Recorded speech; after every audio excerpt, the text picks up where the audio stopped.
It is all about the resurrection. Everything, it's all about the resurrection. We can talk about how to live as Christians. We can talk about what we should sing on Sunday. I debated for a long time what color tie I should wear. I did, actually. What we should study Friday night at Bible study, what time we should meet, whether we should have Bible study first or dinner first, how we should handle our money, how we should raise our kids, what to do when our kids don't sleep all night. But it's all about the resurrection. So I'm going to throw that anchor out for you. When in doubt, think of the resurrection. If you don't know what I should do, what I should say, it's all about the resurrection. But there's a catch, because the resurrection is a very mysterious thing. I confess I'm not quite sure I understand it. It's a deep, deep and glorious thing, but it's a mystery. The resurrection of the God-man from the dead. It's a great mystery, but our faith is all about that. So here, I chose this passage because this, here at this crucial moment, Christ shows the disciples, he shows and tells them the resurrection gospel. It is the resurrection moment. This is the first time the risen Christ appears to his disciples. So it's a huge moment. And the fact is the disciples really still don't understand what's going on. Only earlier in the day, John and Peter, they saw the body wrappings on the floor of the tomb, and they still didn't understand. That's how deep the mystery is. Okay.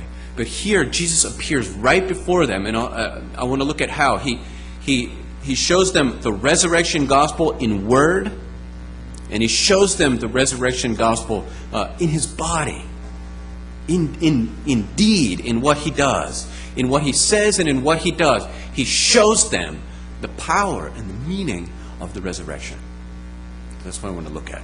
So, this is Sunday evening when this happens.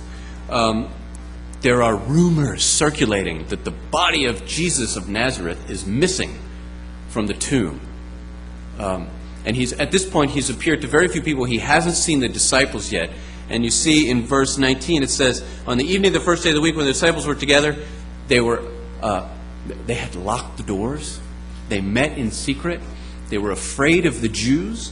Remember that at this time, there's still a rumor circulating that the disciples of Jesus had stolen the body of Christ. So they're afraid. They're afraid. They're confused. It's a great moment of panic. You can imagine maybe they snuck down the street. I don't know if it's nightfall yet, but it's evening. And, maybe they look to make sure no one is following. And they enter the house one by one. Lock the door. And they start to, what are we going to do? We're in big trouble. Jesus is dead. They think we stole the body. It's a very tense moment. Okay? It's a very tense moment. And Jesus appears. And he says, peace be with you. Peace be with you is, it's kind of a normal greeting, actually. I don't want to play any tricks. It's just like saying, how you doing? To this day in Israel, when they answer the phone, they say, shalom. So it's kind of not a big deal. It's a normal greeting. But I think in this context, and after the disciples have heard Jesus teach for a few years, maybe the words have a little more impact than they usually might have. And I'll show you a couple places where they might have picked up on the idea of peace. In John 14:27, Jesus is with his disciples in Jerusalem only a few days before the crucifixion. And he says to us this, John 14:27, and he says to his disciples, he says, peace I leave with you. My peace I give to you. Then he says, I do not give to you as the world gives.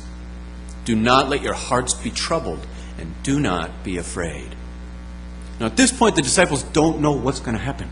They still don't understand, that the Christ will be crucified and die and be buried and rise again.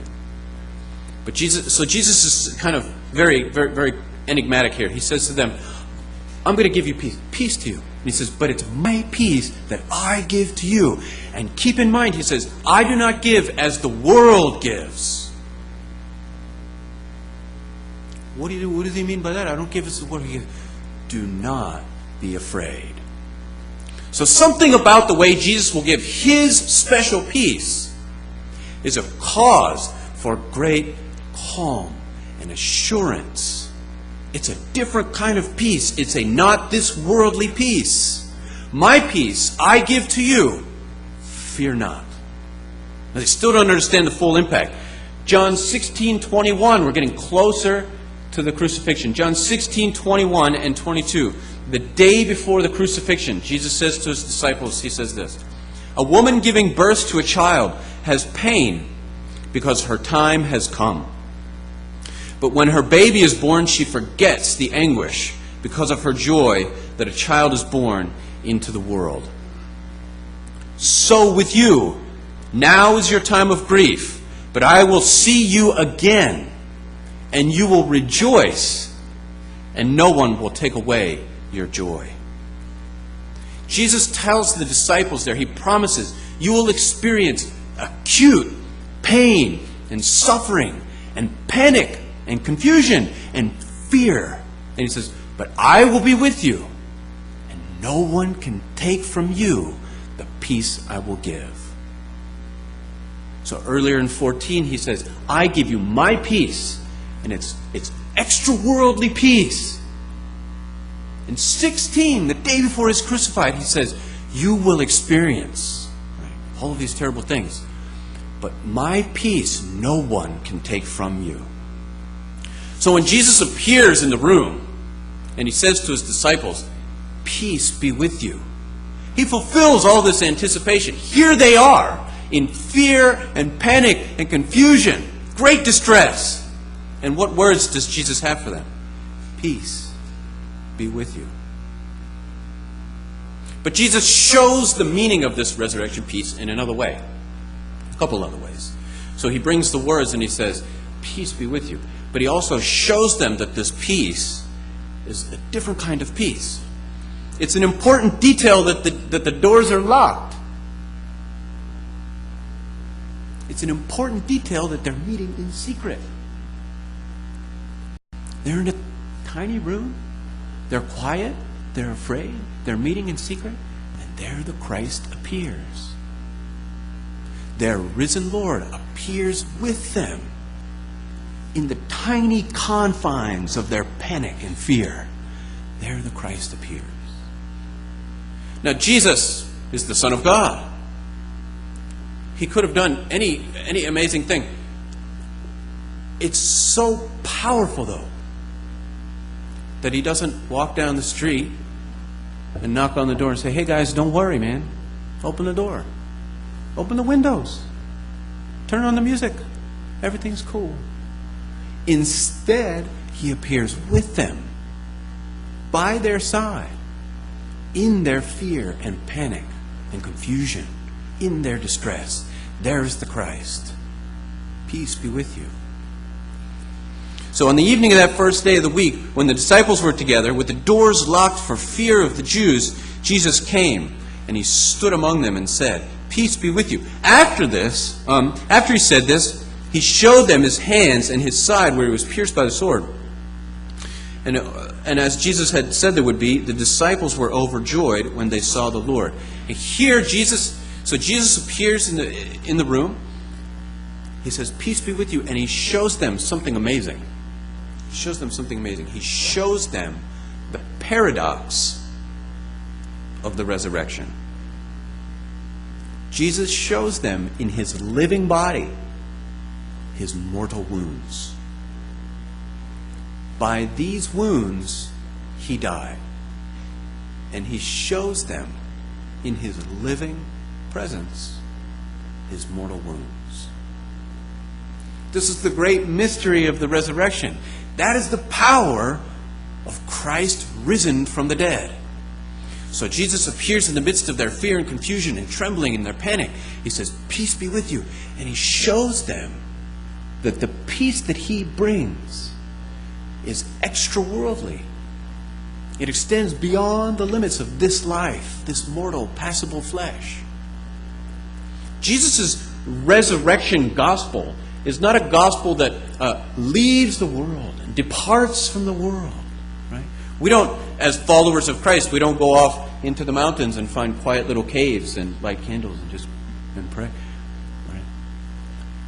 Jesus' resurrection gospel isn't missing from the world. It's triumphant over the world. Jesus' flesh and blood conquers death. That's the great paradox of the resurrection. So Jesus shows in his body that the peace that he brings isn't afraid of the struggles and the panic of this world, but triumphant over it. Jesus dies and rises again to reign over this world, to conquer sin, to vanquish sin and death. So the victory that Christ brings is as his body is. It is incorruptible. It's imperishable. It's eternal. It's pristine. It's heavenly. He can never die again. So Jesus appears there before his panicked disciples and he says, "Peace be with you." And the disciples can now see that this peace is a triumphant, a heavenly, an imperishable, an incorruptible peace. Jesus brings his peace not like the world gives, but like the resurrected Christ gives. So this is a gospel message in this sense. Christ shows that as he is resurrected from the dead, vanquished death and sin, so is his gospel. The whole gospel is a resurrected gospel. Jesus' forgiveness of sins is imperishable, incorruptible, heavenly, and eternal. Jesus' patience with sinners, with us, his church, is imperishable, unending, heavenly, eternal. Jesus' deliverance from fear and panic and confusion, imperishable, incorruptible, eternal, perfect. Jesus' love for his church, unending, unwavering, never weakens. Jesus' body resurrected from the dead, and the church of Christ, we his people, imperishable, incorruptible, eternal, heavenly. This is the resurrected gospel.